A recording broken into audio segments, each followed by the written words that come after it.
Oi, pessoal. Meu nome é Mariana de Melo Borges Dutra.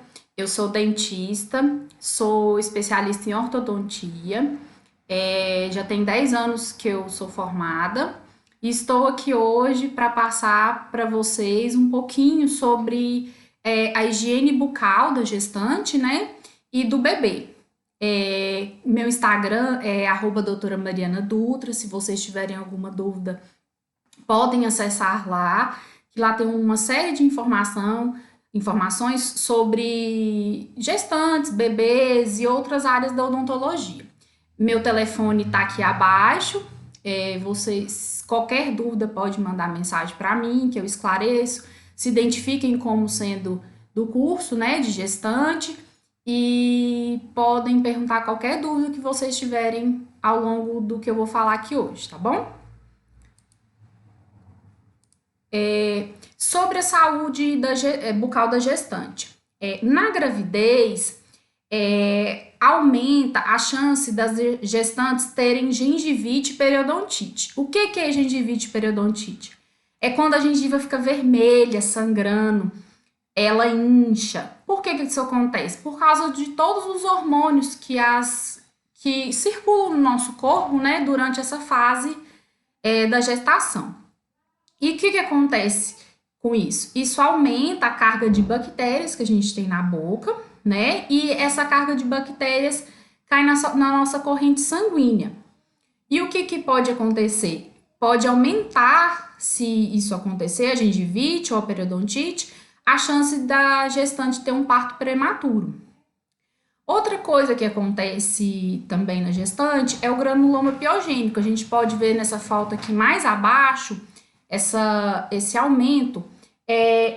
O que é o granuloma piogênico? É um aumento da gengiva, ela cresce e fica grandona, desse jeito que está aqui na foto, aqui embaixo. O que tem que fazer nessas situações? A gestante tem que procurar um dentista, às vezes tem que tirar cirurgicamente. Durante a gestação, a gestante pode fazer o acompanhamento com o dentista normalmente, não tem problema nenhum, entendeu? Tem que escovar os dentes da mesma forma, não pode deixar para que nada disso aconteça, né? Outra coisa que é uma barreira, que muitas gestantes acham que não pode fazer durante a gestação, é o raio-x. Por que pode fazer o raio-x? Porque a dosagem do raio-x no consultório odontológico ela é muito baixa e não afeta em nada o bebê. Além de tudo, a gente usa uma proteção de chumbo que não vai afetar em nada, tá bom? Podem fazer o acompanhamento certinho com o dentista, que não tem problema. Não descuidar da saúde bucal. A amamentação. Acho que vocês já tiveram uma parte aqui do curso sobre a amamentação, mas é sempre importante salientar que a amamentação é aonde há o estímulo para o bebê, que ele ajuda a ele aprender a respirar pelo nariz, também a exercitar toda a musculatura da face, que vai ajudar no desenvolvimento dele. Tanto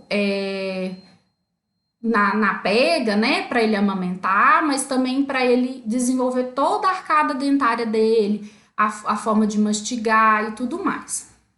Então, esse processo é fundamental para a composição de uma correta dentição, além de estar relacionado ao desenvolvimento da musculatura da boca e da face, e o posicionamento da língua, para a deglutição, para a fala no futuro.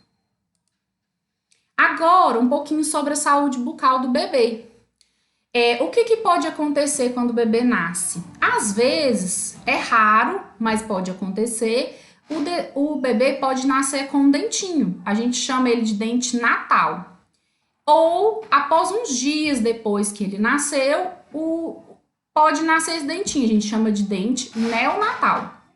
O que acontece? Às vezes esse dentinho tem aqui na foto, aqui embaixo. A criança, às vezes, morde o seio da mãe na hora da amamentação.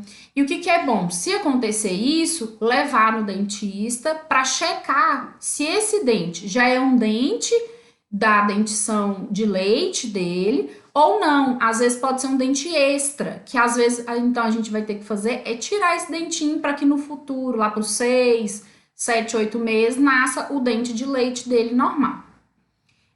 O que a gente tem que fazer? Condicionar o bebê antes de nascer o dentinho lá no dentista. Por quê? Porque assim ele vai aprender como que é que manipular a boca dele, ele vai ficar mais tranquilo, ele no futuro ele vai dar menos trabalho para vocês e pra gente, né?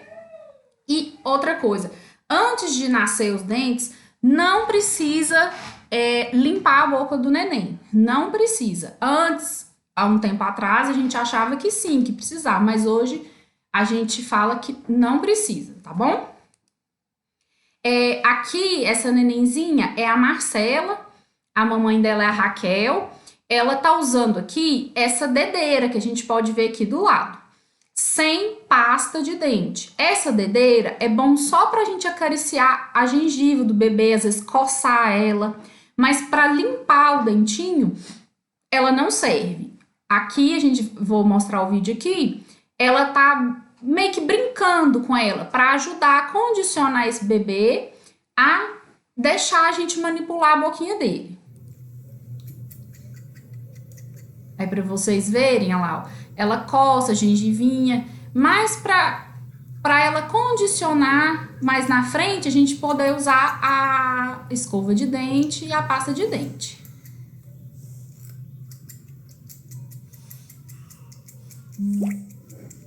Ela sente como se fosse uma brincadeira isso tudo.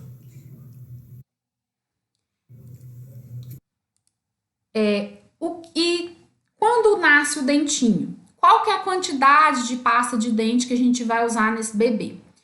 Aqui na imagem a gente vê, quando a criança ainda não consegue cuspir, né, que é o caso dos bebês, até uns 2 aninhos, 3, a quantidade que a gente precisa de pasta de dente é 1 grão de arroz, é muito pouco na escova. E quando essa criança já aprende a cuspir, a gente aumenta, é 1 grão de ervilha. E esse grão de ervilha serve pra gente até no futuro. A gente não precisa encher a escova de pasta de dente, até derramar a pasta de dente. É 1 grão de ervilha, entendeu? É assim. Aqui já é a Marcela de novo, com a mamãe dela. E aqui ela já nasceu os dentinhos. Aqui ela já está com a escova, com essa quantidade de pasta de dente de 1 grão de arroz, porque ela é muito pequena, ela não sabe cuspir. E vamos ver como que ela faz. Ela escova a língua, ela escova os dentinhos. E ela ajuda, ela tá vendo a mãe dela, né? Ela já tá acostumada e ela já aprendeu a brincadeira de escovar os dentes, né? É muito importante escovar os dentes pra gente não ter a cárie no bebê. Porque tratar de uma pessoa adulta é mais fácil, agora de um bebê é bem mais difícil, né? Vocês podem imaginar. O que a gente tem que ver a hora que a gente compra a pasta de dente para essa criança? Desde a primeira pasta de dente, a pasta de dente tem que ter flúor. Às vezes a gente vai procurar uma pasta de dente e fala lá, sem flúor. Não. Desde a primeira escovação tem que ter flúor nessa pasta. E o que a gente vai olhar na embalagem? A quantidade de flúor que tem. A gente tem que olhar se tem esse dado lá atrás. 1.100 a 1.400 ppm. É partes por milhão de flúor. Então, e levar ao dentista para que ele possa acompanhar essa criança, esse bebê, e condicionar ele ao tratamento, ao acompanhamento mesmo. Aqui nós temos outro vídeo em que a mãe, ela escova os dentes perto da criança. O que acontece? Por que isso é importante? Porque assim ela incentiva a criança. A criança, ela repete os nossos hábitos, né? O que a gente faz, ela repete, ela é meio que repetição nossa. Aí aqui ela tá repetindo o que a mãe dela tá fazendo. Vamos ver o vídeo aqui.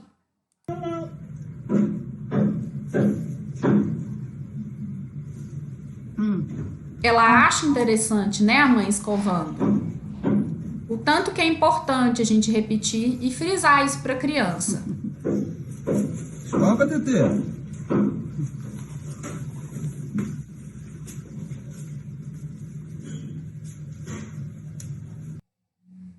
E é importante a mãe acompanhar a criança na escovação, não deixar isso a cargo dela, porque ela é muito pequena, ela não tem noção disso. Ela não sabe se ela está escovando certo ou errado. Até os 5 anos de idade, é importante a mãe conferir a escovação. Às vezes, quando ela já vai ficando mais velha, ela pode escovar sozinho. Mas a mãe, ou o pai, ou alguém mais velho, acompanhar para ver se ficou ok, se não, para ajudar a reforçar a escovação. Outra coisa que a gente tem que abordar, o uso de bico, chupeta, né, e de mamadeira, versus os problemas ortodônticos que a criança pode ter no futuro. Por que a gente às vezes usa o bico? Porque a criança, desde que ela nasce, ela tem fases que ela passa de aprendizado. A primeira fase que ela passa é a fase oral, que vai durar normalmente desde quando ela nasce até o primeiro ano. Que ela leva tudo à boca, ela leva o dedo, ela leva o pé, ela leva brinquedo, né? A naninha. E por que o bebê faz isso? Porque é onde ele sente prazer. A hora que ele amamenta na mãe, ele se sente confortável, ele se sente acolhido. Agora, quando a gente for escolher essa chupeta, esse bico, a gente tem que ter preferência para escolher uma chupeta ou um bico ortodôntico, que a gente fala. Porque qualquer chupeta ou bico, se a criança ficar com ela direto, ela vai criar uma dependência disso. Nessa foto aqui da chupeta, a gente pode ver como que ela é. Ela é diferente. Ela tem um abalamento por baixo, que ela vai acomodar na boca da criança e vai causar menos efeitos ruins para ela no futuro. E o que é pior do que a chupeta e o bico? É o dedo. Por quê? A chupeta e o bico, chega uma hora, a gente pode pegar e jogar fora, né? Agora, o dedo, como que a gente faz? Então, assim, se vocês verem que a criança não tira de jeito nenhum o dedinho da boca, é melhor tentar substituir pela chupeta ou pelo bico da mamadeira, né? O que isso pode ocasionar nessa criança lá na frente? Quando a pessoa ela chupa muito dedo, muita chupeta, os dentes de cima da frente, eles costumam ir para a frente. E a região onde o dedinho é colocado, né? E os de baixo, eles vão para dentro. Mais na frente vocês vão ver uma imagem. Outra coisa, o céu da boca da criança, ele vai diminuir, ele vai ficar mais curtinho. E aí a criança vai respirar mais pela boca do que pelo nariz. E o que pode acontecer na frente? Os dentinhos dele ficar com uma mordida cruzada. Outra coisa que pode acontecer é a mordida aberta. A criança vai ficar com uma mordida aberta na frente, os dentinhos de cima não vão encostar no de baixo. Fica um ovo na frente nos dentes. E outra coisa que pode acontecer é a alteração na fala e na deglutição, né? Para engolir. Dependendo da quantidade de tempo que ela usou esse bico e essa mamadeira ou o dedo, ela pode ficar falando assim, né? Ela pode ter dificuldade para engolir, diversas outras coisas mais para frente. Aqui nessa imagem a gente pode ver o que eu falei. A mordida aberta e os dentinhos lá de trás, vocês podem ver que fica bem estreito a parte de cima, ela vai para dentro. Então, o que a gente tem que fazer? Tentar remover esse hábito de chupeta, de dedo, o mais cedo possível. A gente fala que entre 3 e 4 anos de idade é o limite para a gente remover esse hábito sem precisar de nenhum tratamento.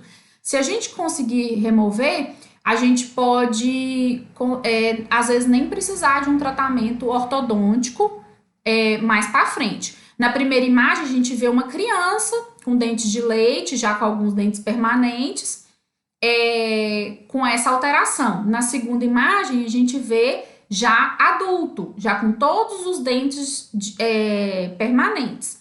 A gente consegue ver que permaneceu o hábito, ela permaneceu com essa abertura na frente nos dentes.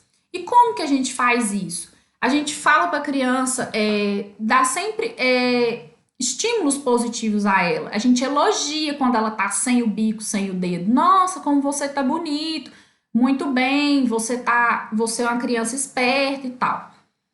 E se não conseguir remover, pedir ajuda a um dentista. Até os 4 anos, a gente lembrando que a gente pode conseguir reverter isso sem nenhum tipo de aparelho, sem nenhum tipo de tratamento. Era isso o conteúdo que eu tinha para passar para vocês. Obrigada por estar vendo essa explanação aqui. E eu estou disponível para perguntas. Aí vocês têm meu telefone, meu Instagram, podem me falar, tá bom? Qualquer dúvida, eu estou à disposição de vocês. Obrigada, viu? Tchau!